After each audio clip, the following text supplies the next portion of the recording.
Hello and welcome to another edition of Cheers PA Beer Talk, where we sit down and talk to some of the best and brightest minds that this state's brewing and beverage industry has to offer. And we are very lucky to have our guest today. We are honored to be joined by Megan, the production manager for North Country Brewing Company in Slippery Rock, PA. Megan is just amazing. So I'm really excited. I could spend a lot of time just pouring over with the compliments, but I think it's better to just say you're amazing and then just show the people what I think. Well, thank you. I appreciate it. I'm very excited to be talking to you. We're grateful. Hannah and Melissa said nice things. So well, I had to work my way up the ladder. You're like top of the chain for the Breweries of Pennsylvania's Equity and Inclusion Committee, but everyone that I've talked to on the way up this wonderful ladder has been just so complimentary. So I'm really excited to get your perspective on a lot of things and don't want to waste any time. First question we ask everyone, pretty basic. What is the beer or the beer story that got you interested in craft beer or made you want to be in this industry? Do you have a story that goes along with that memory? Yeah, when I was thinking of that, I have a couple that I'd want to share because I grew up in Western New York, so Southern Tier was literally in my backyard, and that was the first brewery that I worked for. So their IPA was probably one of the first beers that truly got me into craft beer because it was right there, and I had friends working for the brewery, and it also, I think, in a slight way, was oh, the first beer that I'm into is an IPA and it's like super bitter. This is like uber badass. But when it's part of my whole journey. At one point I was living in Oregon, but right before I moved back, this is also one of these other pinnacle beer moments for me. I volunteered for the Portland Holiday Ale Festival. Whoa. And part of it is it's pretty much ran by volunteers, but you then get to drink at the next session. And I had this experience. I was there with a couple friends, and they brought me up a sample of Firestone Walker's Velvet Merkin, as well as just this delicious cheese. And I just remember that experience being I want to make beer like this. That's it. It was just so velvety and smooth, and just the combination just has stuck with me literally since 2011 when that experience happened. So. It's amazing those a beer with that richness and complexity. Do you remember what kind of cheese it was? I imagine it was something that had a little bit of funk to it and a slight twang that really just played nice within the sweetness. Yeah, I don't remember the specific cheese, but I remember it being a little bit smoother, but definitely was just, it's almost rich is what I remember a little bit, so. Very cool. So I heard a story about, how you got into this industry because you were originally a home brewer. Is that correct? So you did you start working at a brewery and then develop the home brewing habit? Because it can go either way from my experience. So I haven't homebrewed a lot, so I should say that, but homebrewing is what got me interested in craft beer in the first place. I grew up, again, Western New York. I had a friend who took me to a homebrewing meeting, and just being able to experience the camaraderie and the exchange of knowledge, it just felt like a very enriching environment to be around. And I loved the social aspect of it, and the group of people that were just really welcoming. At that point too, it was just, again, a lot of old white dudes, but they were just very kind and welcoming and made me feel really comfortable when I was asking what I thought were really stupid questions. So that was really the first step into it. And then I have subsequent stories of other homebrewing experiences where the first time we homebrewed, we didn't have all the equipment we needed at all. And we decided we were going to make a coconut porter. And so we wanted to make it super authentic. So we bought an actual coconut, but had no means to open it up. So we were literally just using whatever we could to try to bust this thing open. And we did it. But the last part is we also didn't have anything to chill the wort down. But again, being in Western New York in the middle of winter, we went outside and gathered all the snow into this bucket and just put the pot in there, just kept doing that. And it's just thinking of amazingly terrible experiences like that are just great memories too. So.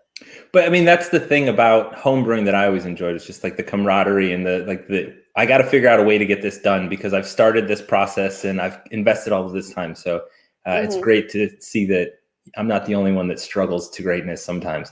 I heard you mention old white guys. I'm imagining in your journey to where you are today, you've experienced a lot of old white guys.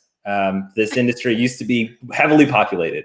And I guess the question I want to know is, along the way, you said that they were helpful, answering your questions. As the community started to balance out and you started to see more female brewers, or as I like to call them, just brewers, entering into the fold, what was it like? Was there a threatening from, the shift, or did you always feel like the camaraderie and where you were at as you continued to grow and evolve in the ever-changing landscape of the brewing industry? Sure. Yeah. I mean, the evolution, I think, has been pretty quick.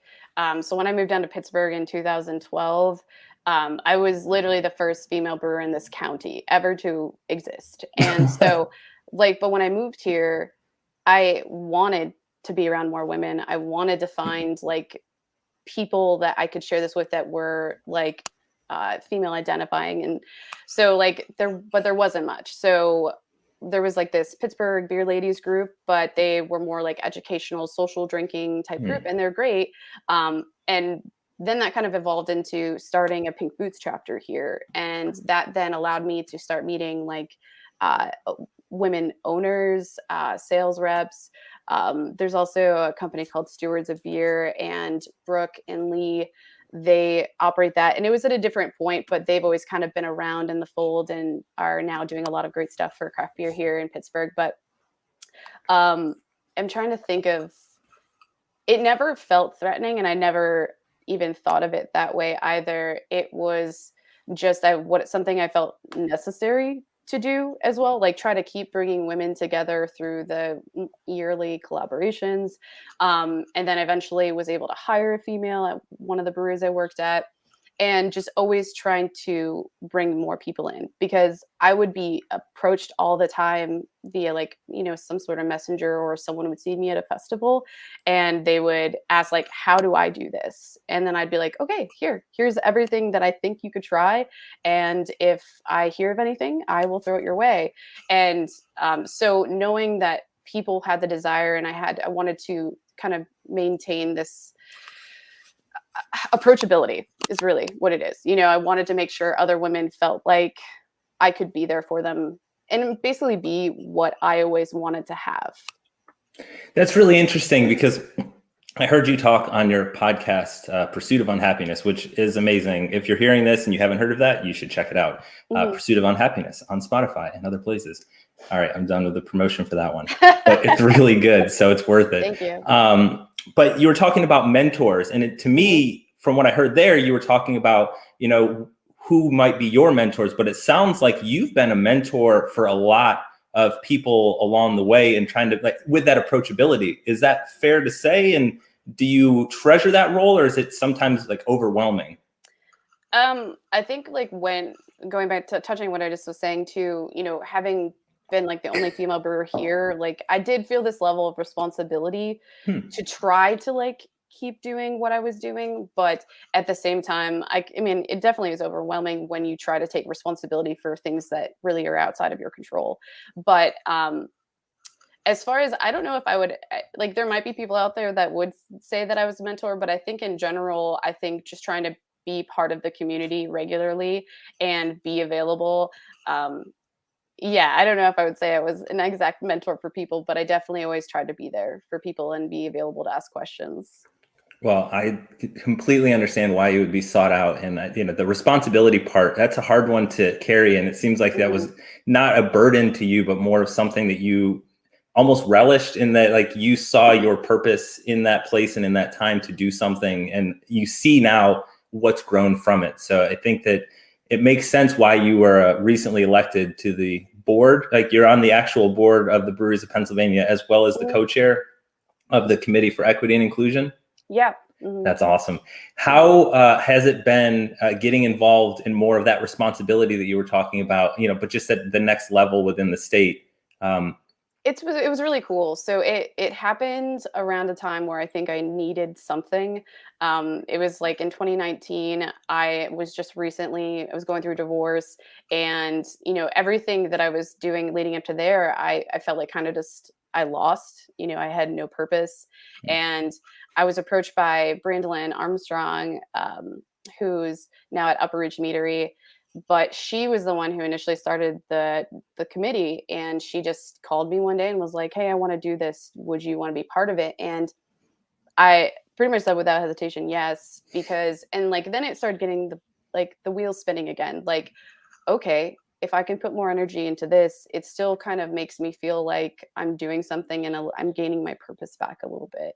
And so it's been really cool to watch it evolve. And I mean, nothing when it comes to equity and inclusion happens quickly. So it's been really nice to still work on projects, over the last like 2.5 years that we've been doing the committee.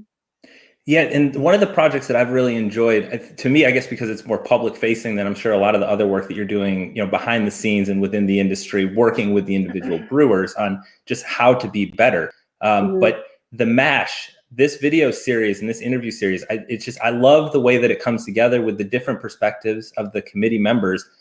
Do you have an idea of who's going to talk to who, or is it really just left up to the members to say, go find something interesting and let's make it for this month? It's a little bit of column A, column B. Like when we started doing it, we collectively tried to figure out, who could we have on the show, and um, there were people were like, no, I really want to talk to this person. Like when I interviewed Ren, I really wanted to talk to her personally. I was like so excited about the work she's doing, and so that's kind of like how that worked and whatnot. Yeah, Ren Navarro, it's a Mm. tremendous interview.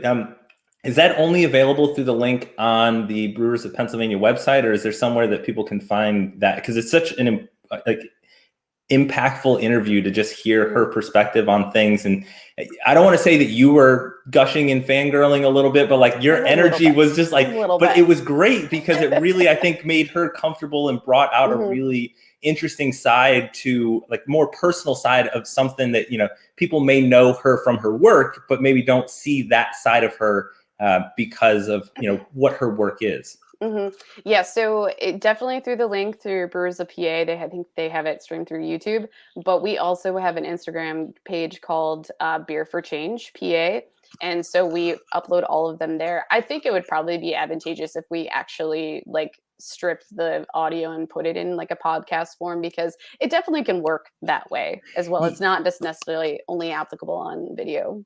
Definitely. And I think too, when you get into that, it's more packageable. And I think that having watched a couple of them, you don't need the video. There's very little, and everyone's reference. And then this chart I have over here, as you can see, like, like it's a very just like one-to-one conversation that's really important. And just, it's nice to hear the different perspectives. Yeah, really. It really is. It's been really cool. And I think I've learned a lot just from hearing each one of them as well.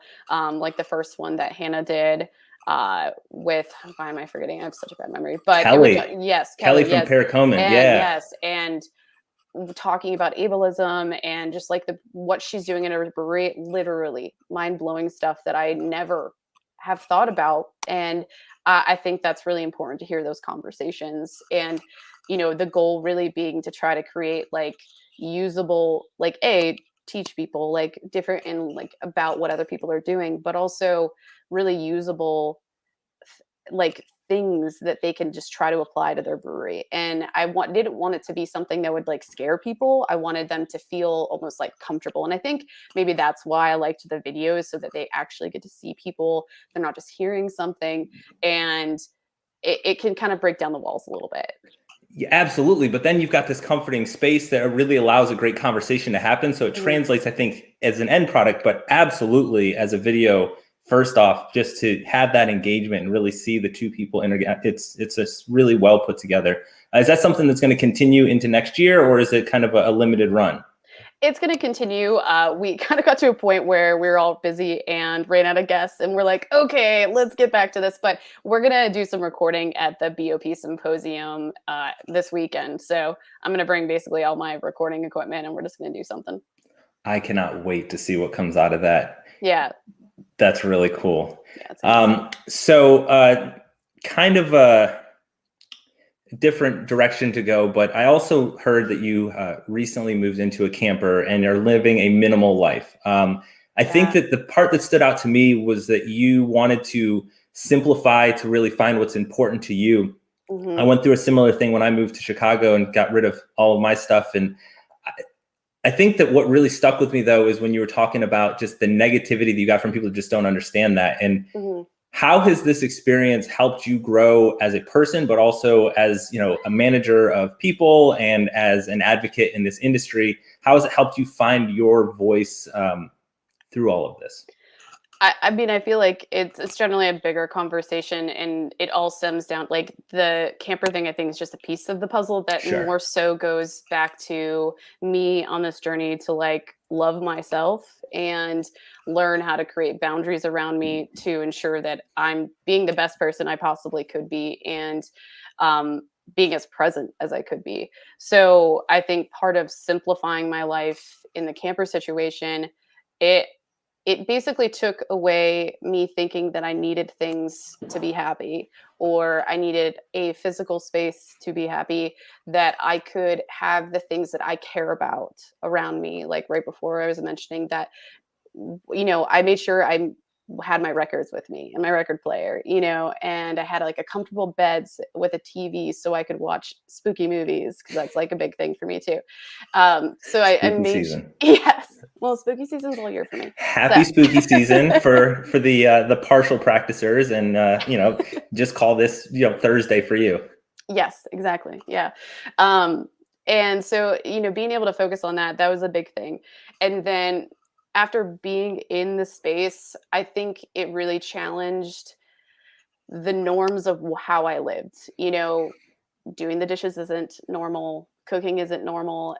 It's a little bit takes a little bit longer. It's a little bit more involved, And then I have a small space, so I have to be able to utilize my space like very strategically, and that's kind of grown and changed since I moved in. But yeah, so being able to challenge like how I thought I should live or how I needed to live, I think was a big thing. And like even as simple as I live in a campground that shuts down for part of the year. So, and they like just shut down the bathroom that was literally right next to my house. And I'm like freaking out for a minute, like thinking, oh my God, this is just such a complication. I can't do this anymore. Having that internal battle and then just being like, Megan, calm down. You just have to drive 2 minutes to go to another space. You know what I mean? Like simple things like that that made me realize that like I could being reactive versus responding to a challenge, and I think that is even a theme that can apply to my entire job as well. Yeah, So, absolutely. Yeah. Something that really stuck with me was just what you were talking about, changing the way that you thought you needed to live. And I feel mhm, like a lot of us went through that through the pandemic and just the things that have happened along that time, both at a macro level, worldwide, nationwide, but also within the brewing industry. And, the craft beer reckoning of May is just, it's something that I worried was going to get washed out, just like every other thing mhm, that seems to come up. And then people get overwhelmed with caring, and just there's just no sustainability to care. It seems like that no mhm, one has the humanity at a macro level to really carry that. But you saw recently that McKellar and their beer festival lost some high profile, and you're seeing still the ripples of mhm. what happened there. It gives me hope that there's a possibility of sustainability to this. Would you say that that is a good sign for carrying this cause on? And how can we, with all of our platforms, really push for this communication to keep up? Yeah. Uh, that's a really hard question to answer, but I'm going to try to So, do my best sorry. here. No, no, it was a great question. Because a couple things, these are things that I'm asking myself, even doing equity and inclusion work. I just recently reached out to Laura Ulrich from Stone Brewing Company, and I was talking to her. I'm like, how do you stay like not motivated isn't the right word because I feel like it's not a lack of motivation, but you maintain the energy to keep trying when you're constantly getting pushback from people or seeing other people not care. And that can get really defeating at times. And I definitely experienced that through being on the equity inclusion committee, but somehow like it's like that end goal of like knowing that we can impact change in the long run and do little things to protect people, like those are like little bits that like kind of kept me going. But as far as the sustainability of it, I think my hope is that every single person can understand that the only like it's not going to be one person changing the entire industry. It's just not, Brienne's doing amazing things and I know she will continue to do amazing things, but it's not just her. It's each individual one of us that is doing our part to recognize what impact we are having and how that may negatively impact someone, or maybe even how it positively could impact someone. And I think that's what's going to slowly keep growing, is that we're going to continue to see people recognize what is right and what is wrong and what they should do and what they shouldn't do. And so though I don't think right now it's very loud, like people aren't talking about this as much as I would hope that they would be, but I still think we're seeing those small little pieces that I think we should just hold on and like be happy that we're seeing them and just kind of keep seeing them. Can I posit two theories? I believe personally, one, that it's possible here, specifically in beer, because you have a community that cares. And so now that the conversation and the lights are on, like there's no reason that people who for a long time maybe were like, should I say something? It's open door to say, we are drawing a line here. We're creating boundaries that no longer are certain things allowed that we just kind of swept under the rug.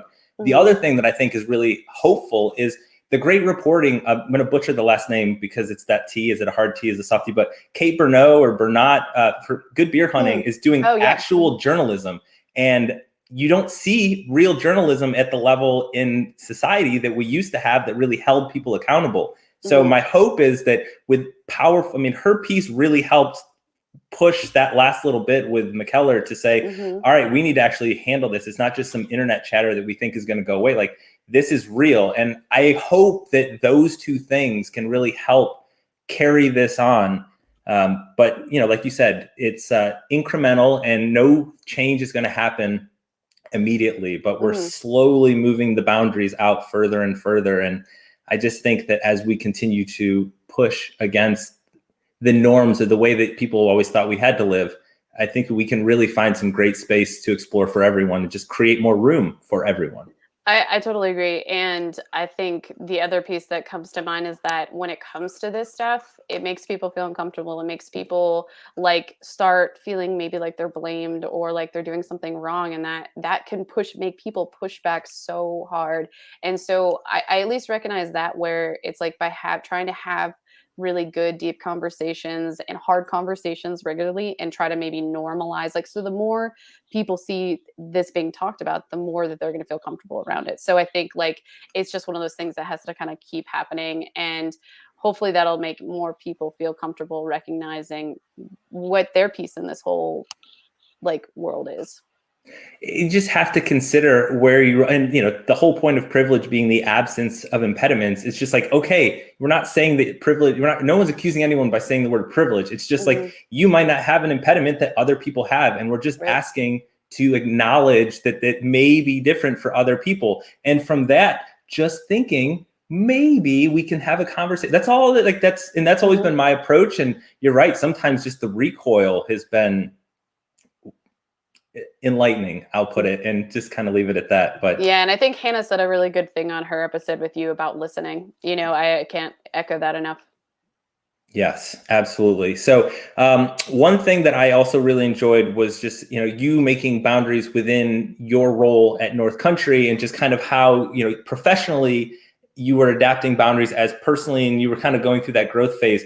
How has the process unfolded for you? And do you really think that the creating of the boundaries has empowered you to be your better self? Or is it like every day you have to keep working to maintain what you've, the gains that you have already? I really look at life and a lot of these little pieces that we're talking about as it's all practice, and you're not going to be perfect every day. But it's like those little moments that you see that you like go in the right direction, or you make the right decision, or you tell someone that, hey, I don't think we can talk anymore because it's not healthy for me to interact with you. I think those are the ones that like you have to celebrate. And yeah, it's like definitely just a daily thing. I think I always have to be conscious of it, and because there will be like exceptions that I have to make, and that might like push me past where I normally would let someone go, but it's like for the right reason. And then there's other times where I have to just put my foot down and say, nope, this is not okay. And you feeling okay isn't worth more than my own happiness. Absolutely. Absolutely. I just think that having the ability to say no to people and not do it in a vindictive way, but just, this is just a no, and it being okay is something that, as I've grown and matured into an adult, it was something that was a really hard lesson for me, because I had not had, I just say yes to everything and just kind of figure it out. And it got to a point where it's like, I can't keep doing this over and over, because I am having, internal conflict that is just impossible to resolve.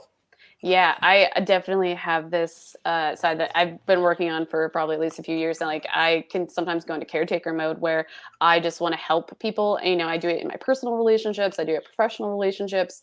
And what it sometimes does is make me extend more of myself. And not that there should always be this like value proposition or this exchange of energy, but when nothing is matching and you're constantly just like giving and then nothing's even meeting you halfway, it's very tiring. It can really weigh on your mental health. And that was one of the big things that, even just back in May, I was calling it mama bear mode, where I was just like, I need to protect all my ladies. Like, come here. I want to come to my bosom. Like, I got you, and so just trying to find any way possible to help. But I was recognizing I was not even acknowledging what I have gone through and like what I've experienced. And, and so that was pretty big to at least know that I needed to take a break. Yes. And knowing when it's okay to take a break and allowing yourself to take a break and not punishing yourself for taking a break is so hard to learn. But when you get there, it's so freeing. And it's not always possible. Sometimes you'll still slip into those habits, but it is a goal that I often grow towards, but that's what goals are for. Yeah. So one last question. I know that you're with North Country Brewing. It's a family-owned operation. What's it been like working in that environment? It seems like they not only appreciate you as, production manager, but also your voice. I mean, you're out there speaking on a lot of things and you're wearing the colors and the logo. Like, they are proud to have your voice attached to their brewery. How empowering has that been? It's been an amazing experience because even just going back as far as like when I was approached to do this job, it was like at a point where I was just trying to be as present as possible in life. They approached me, and like getting to learn a little bit more about even thinking about how communal and community forward this company is. It like speaks really close to just like what I fell in love with the industry. And then not to mention, we're a brewery that I want to say at least 95% of our management is female. And I think that's pretty exciting, but it's basically created a space where I don't feel scared to say what I think and share my ideas. And so that's been really empowering to be able to be part of that and like know that this environment can exist. That is amazing to hear you say that. Looking at the bios of people, it seems like even the men have been there for a long time. Like, it just seems like it's a place where people come and they buy in and they've like grown up around that. But this state is better off when you're in an environment that you feel comfortable to speak, because the things that you've been saying since I've become aware of what you've been doing, I'm blown away. So I can't wait to see where the future takes you. And I'm so grateful to have your voice, at least for now, in the state of Pennsylvania and working towards change here. I know that you have a love for the Pacific Northwest. I mean, who doesn't? Bend, Oregon. If Bend is like the craziest, like there's a desert in the middle of a state that I always thought was just cold and rainy all the time because I grew up in the South, and they're like, oh yeah, that place up there just rains all the time. Yeah, I don't know if you listened to my first couple episodes of Pursuit of Happiness, but I had to say, like, I think I said at least probably 10 times how much I loved Oregon. And you were I was like, weren't you there during the, like, it's hard when you're out there, you're drinking the Kool-Aid. Like I was like kind of into like, how can I just move here? No, my family will kill us. We already live in Chicago. No, it's yeah, it's so beautiful there. I literally feel like home. It's like a second home to me at this point. Wonderful. Well, I am so grateful for your time today. Before we get out of here, let people know where they can find out about North Country and the beer, and more so the important work that you're doing. If you want to plug the podcast, please. Yeah, so first, because you can get to a lot of things I do, my Instagram handle's Megan from the Black Lagoon. We have Beer for Change PA. Yes, I do a lot of spooky stuff. So on the side, I have a horror and beer podcast as well. Yeah, so Beer for Change PA. Also, that's the Equity and Inclusion Committee. And then anywhere on any platform, really, North Country Brewing, you'll be able to find the canning facility. And that's where you'll see a lot of like the brewing work that we're doing, and can watch me stain coffins like I was before this. So. That's great. Well, thank you, Megan. I apologize. Thank you so much for joining us. It's been a wonderful conversation, and like I said, just can't wait to see where everything goes from here. Yeah, thank you so much for having me. It was really fun. Cheers. Cheers. And now we're going to get to the beer of the month. This month, with it being, as we were alluding to earlier, a little bit of spooky season, we're going to showcase Yingling's Hershey Porter. Chocolate and beer. It's a porter collaboration from two of Pennsylvania's most historic brands. It's seasonally available. It's a play on their 200-year-old dark porter recipe. So lighter body than you expect from a porter, but I think that's because of the Hershey chocolate really accentuating the malt structure, and it allows it to play nicely in there without it being cloyingly and overpoweringly sweet. So only available for a limited time. You're going to want to look for this now. And if you're hearing this too late, I'm sorry, wait till next year. If you enjoyed this episode, you can find more of our conversations like this from Cheers PA anywhere you get your podcasts. Like, subscribe, follow, put us in your will, whatever your level of commitment may be. Thanks again to our illustrious guest, Megan, and our friends at Wise Markets who make this show possible. Until next time, cheers, PA.